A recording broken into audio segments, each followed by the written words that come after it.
Pemilihan umum presiden dan wakil presiden membuka tahun politik di Indonesia pada 2024. Tidak seperti Pilpres pada dua periode sebelumnya, yakni 2014 dan 2019, pada Pilpres 2024 ada 3 pasangan calon bertarung jadi orang nomor 1 di tanah air. Pasangan Prabowo Subianto dan Gibran Rakabuming Raka paling dijagokan menang, bertarung dengan Anies Baswedan dan Muhaimin Iskandar, juga Ganjar Pranowo dan Mahfud MD. Meski berjalan lancar dan damai, Pilpres 2024 juga tak luput dari sejumlah kontroversi yang terjadi.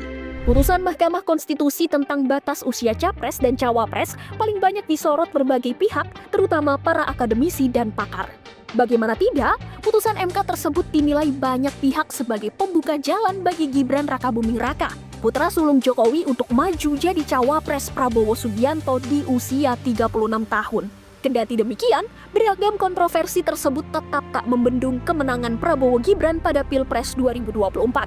Bahkan pasangan yang didukung 7 partai politik ini menang satu putaran dengan memperoleh suara terbanyak 96.214.691 suara atau 58,6%. Dengan kata lain, Prabowo Gibran dinyatakan menang satu putaran oleh KPU. Menilai jalannya pemilihan diwarnai banyak kecurangan, sang lawan yakni Anies dan Caimin juga Ganjar Mahfud lantas mengajukan sengketa pemilu ke Mahkamah Konstitusi.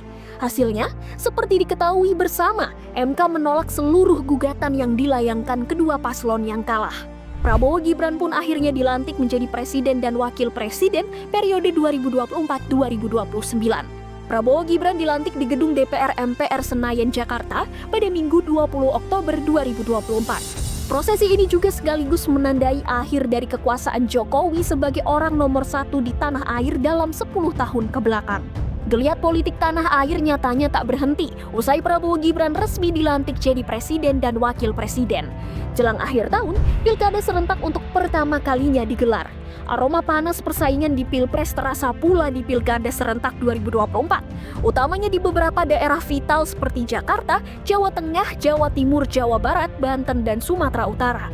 Dari 6 wilayah tersebut, koalisi pendukung utama Prabowo Gibran hanya kalah di ibu kota Jakarta. Jagoan PDIP Pramono Anung Rano Karno Sidul di luar dugaan mengalahkan pasangan Ridwan Kamil Suswono yang lebih dijagokan lantaran didukung belasan partai Kim+. Sebelum itu, drama di Pilkada Jakarta juga tak luput ketika mantan capres Anies Baswedan gagal diusung di menit-menit akhir karena panasnya konstelasi politik.